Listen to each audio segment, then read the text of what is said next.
అందరికీ నమస్కారం అండి. ఈరోజు మనం పులిపాక కనకదుర్గ గారు రచించిన కొత్త దారి అనే ఓ చక్కటి కథను విందాం. ఇక కథలోకి వెళ్దాం. నిద్ర లేవటంతోనే అలసటగా అనిపించింది భువనేశ్వరికి. ఓపిక లేక అలానే పడుకొని ఉండిపోయింది. ఎప్పటిలాగా 7 గంటలకు వచ్చింది గౌరి. ఏంటమ్మమ్మా, ఒంట్లో బాలేదా? వస్తూనే భువనేశ్వరి దగ్గరకొచ్చి పరిశీలనగా చూస్తూ అడిగింది. అవునన్నట్టుగా తలాడించింది భువనేశ్వరి. అలానే పడుకుండిపోతే నీరసం ఎలా తగ్గుతుంది చెప్పు? మెత్తగా కోప్పడి తనే దగ్గరుండి ముఖం కడిగించి టీ తెచ్చిపెట్టింది గౌరి. టీ తాగాక కాస్త సత్తు వచ్చినట్టు అనిపించింది భువనేశ్వరికి. ఇప్పుడు కాస్త పర్వాలేదు, నువ్వెళ్ళి పనులు చూసుకోమ్మా, నిదానంగా అంది గౌరితో. సరే, మీరు చెప్పారు కాబట్టి ఇప్పటికి వెళ్తున్నాను. అరగంట తర్వాత మళ్ళీ వస్తాను. అప్పటికి మీరు స్నానం చేసి శుభ్రంగా కనిపించాలి. అలా కాదనుకోండి, ఈ పూటకు వంట ఉండదు, అందరూ పస్తుండాల్సిందే. భువనేశ్వరుని మంచం మీద కూర్చోబెట్టి వెళ్లే ముందు అంది గౌరి. 20 ఏళ్ల గౌరి చలాకీగా ఉంటుంది. అంతకు మించిన కరుణను సేవాశ్రమంలో వృద్ధులపైన చూపిస్తూ ఉంటుంది. ఏ జన్మ రుణానుబంధమో గౌరీ వెళ్లిన వైపే చూస్తూ ఎప్పటిలాగే అనుకుంది భువనేశ్వరి.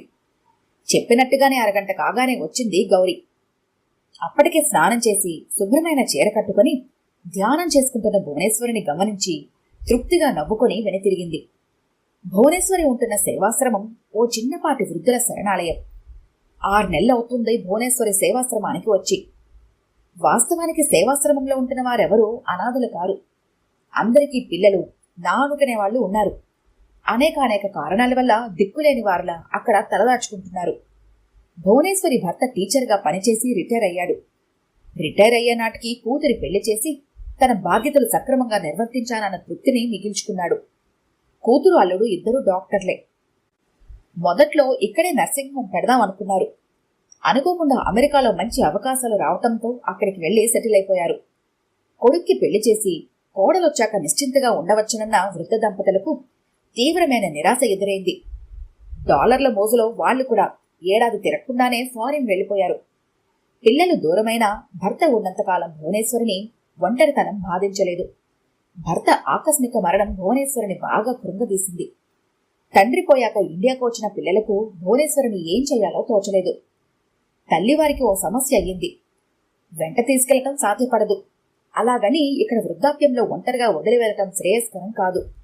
అనేక తర్జన భర్జనల అనంతరం ఆమెను సేవాశ్రమంలో ఉంచటం అన్ని విధాల శ్రేయస్కరమని నిర్ణయించారు. తనకు సంబంధించిన నిర్ణయం తీసుకునే సమయంలో తన పాత్ర ఏమీ లేకపోవటం బాధాకరంగా తోచింది భువనేశ్వరికి. అలా ఆమె ఇష్టాలతో ప్రమేయం లేకుండా సేవాశ్రమానికి వచ్చింది భువనేశ్వరి. సేవాశ్రమం పేరుకు తగ్గట్టు ఓ చిన్నపాటి ఆశ్రమం. మొత్తం అంతా కలిపి 20 మంది దాకా ఉంటారు అందులో. ఎవరి గది వారికి విడిగా ఉంది. చక్కటి భోజన వసతి ఉంది. అందుబాటులో వ్యాను, అవసరమైనప్పుడు పిలవగానే వచ్చే డాక్టర్లు ఉన్నారు. పై పనులకు కూడా మరొక 2 ఉన్నారు. వాటిలో 2 సార్లు భజనలు, ఏదైనా ఆధ్యాత్మిక ఉపన్యాసం ఉంటాయి. భువనేశ్వరికి వచ్చే పెన్షన్లో 3,000 నెలకు ఆశ్రమానికి వెళ్లేలా ఏర్పాటు చేసి చెక్కుబుక్కు భువనేశ్వరి చేతిలో పెట్టి వెళ్లిపోయారు పిల్లలు. జీవితం అంధకారం అయింది. భువనేశ్వరికి సర్వస్వం కోల్పోయినట్టుగా అనిపించింది. కట్టుకున్న భర్త కానరాని లోకాలకు వెళ్లిపోయాడు. ఉన్న పిల్లలు గోళానికి అవతల వైపు ఉన్నారు. తను బ్రతికి ఉండగా తిరిగి వాళ్ళను చూడగలనా అన్న సందేహం కలిగింది ఆమెకు. ఆ దిగులు క్రమంగా పెరగసాగింది. ఇదేనా జీవితం అంటే అనిపించింది. ఒకప్పుడు పిల్లా పాపలతో, భర్తతో అందమైన పూలతోటలా అనిపించిన జీవితం ఇప్పుడు శిథిలమైన కోటలా వెగటుగా ఉంది. సంతోషం ఇంత క్షమభంగురమా? ఇంతకాలం తనకు అంతా ఉన్నారని, అన్నీ ఉన్నాయని ఆనందించింది, గర్వపడింది. కాని ఆ బంధాలన్నీ నీటిబుడుగ చందమన్న విషయం కొత్తగా అనుభవంలోకి వచ్చింది. అందరూ ఉండి కూడా ఏకాకిలా జీవిస్తున్న జీవితం మీద రోత కలిగింది. ఒకప్పుడు తమ ఇంట్లో ఏం జరగాలన్నా తన చేతుల మీదుగానే జరిగేది. ఇప్పుడు ఏమీ చేయలేని తన నిస్సహాయత మీద తనకే జాలి వేసింది. వేదన హెచ్చింది. మనిషి జీవోత్సవమైంది. ఆశ్రమంలో ఇమడలేక ఆరోగ్యం కూడా దెబ్బతింది. సేవాశ్రమానికి వచ్చిన 6 నెలల్లో రోజులో చాలా భాగం తన గదిగే పరిమితమయ్యింది. వచ్చిన కొత్తల్లో వారానికో మారు పిల్లల దగ్గర నుంచి ఫోన్లొచ్చేవి. ఇప్పుడు ఫోన్లో ఆకాశ పలకరింపు కూడా కరువయ్యింది. పిల్లలు తనను పట్టించుకోవటం పూర్తిగా మానేశారన్న వాస్తవం ఆమెకు మరింత దుఃఖాన్ని మిగిల్చింది. దాంతో మరింత కృంగిపోయింది.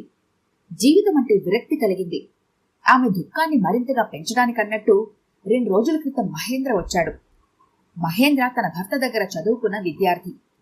పేదరికం వల్ల చదువు కొనసాగించడం కష్టమైతే తన భర్తే ఆర్థికంగా అతన్ని ఆదుకున్నాడు.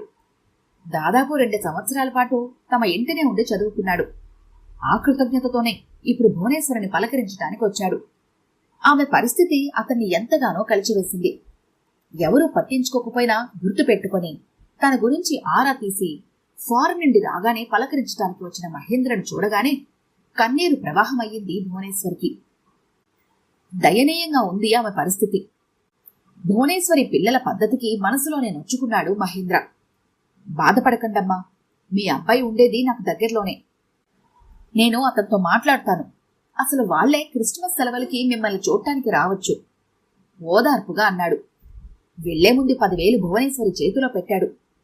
నాకెందుకు బాబు డబ్బు, వైరాగ్యంగా అంది భువనేశ్వరి. ఉంచండమ్మా, మీ మనవలు వచ్చినప్పుడు ఏదైనా కొనివ్వచ్చు.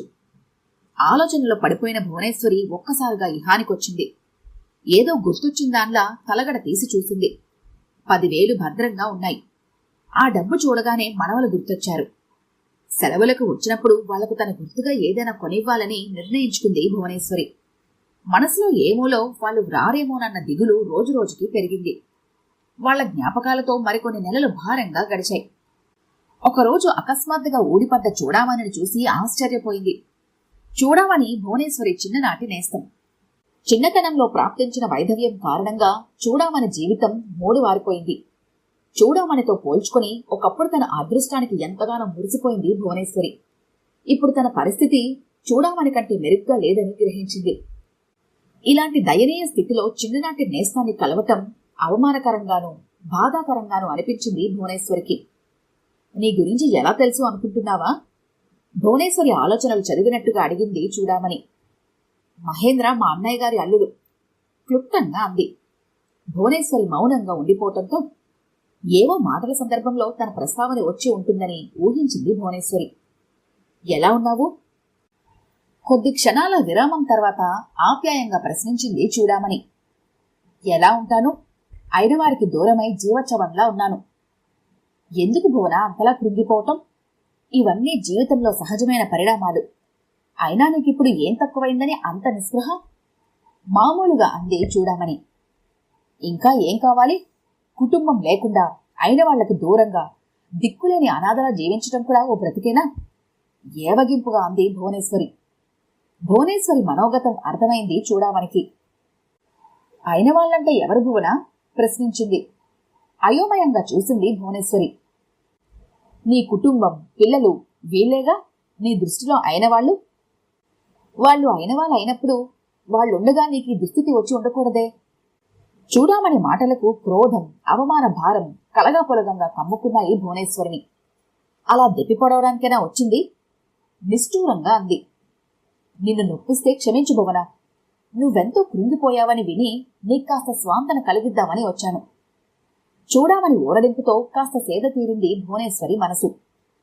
కృంగిపోక సంతోషంగా ఎలా ఉంటావు మని? మనవలు మనవరాలతో కాలక్షేపం చేయాల్సిన వయసులో ఇలాంటి జీవితం ఎంత బాధాకరమో అనుభవించిన వారికి తెలుస్తుంది. నిర్వేదంగా అంది భువనేశ్వరి. పొరపాటు భువన. కుటుంబ వ్యవస్థలోనే సంతోషం ఉందనుకోకు. ఆ మాటకొస్తే అయిన వాళ్లతో ఉంటున్న వారంతా సంతోషంగా ఉంటున్నారంటావా?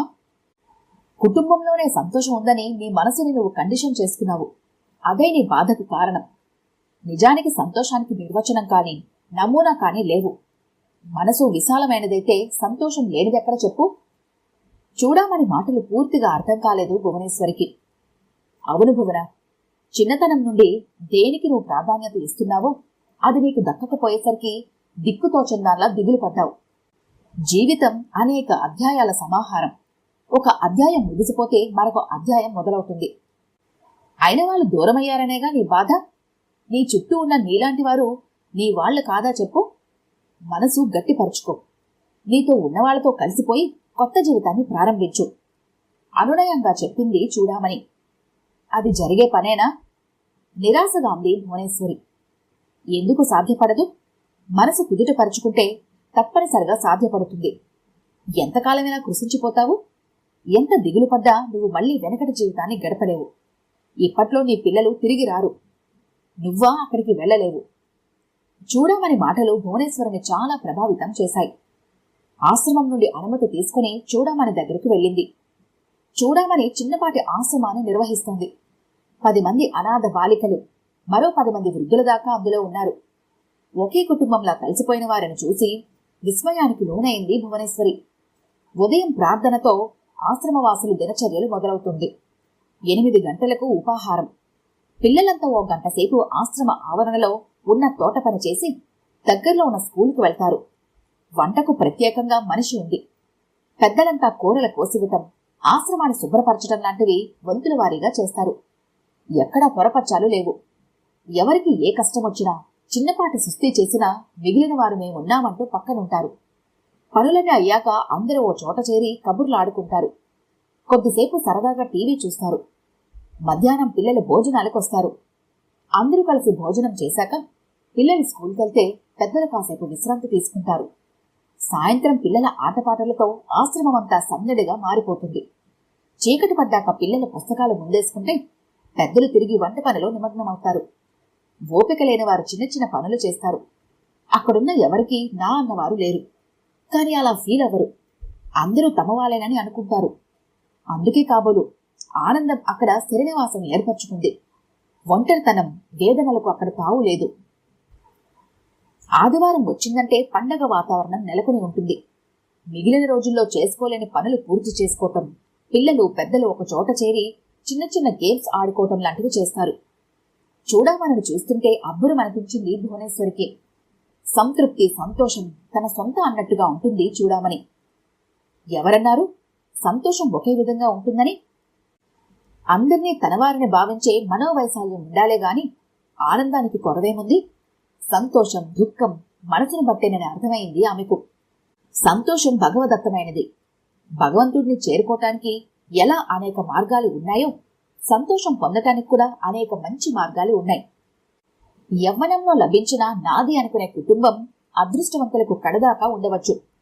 ఒకవేళ అలా జరగకపోయినా కృంగిపోకుండా తనదైన ప్రపంచాన్ని ఏర్పరచుకొని అందులోని ఆనందాన్ని పొందవచ్చునన్న ఓ కొత్త జీవన సూత్రాన్ని చూడమని ఎంత చక్కగా తెలియజేసింది. ఎవరో చేత్తో తీసివేసినట్టుగా దిగులు, పిల్లల మీద బెంగ మటుమాయం అయ్యాయి భువనేశ్వరికి.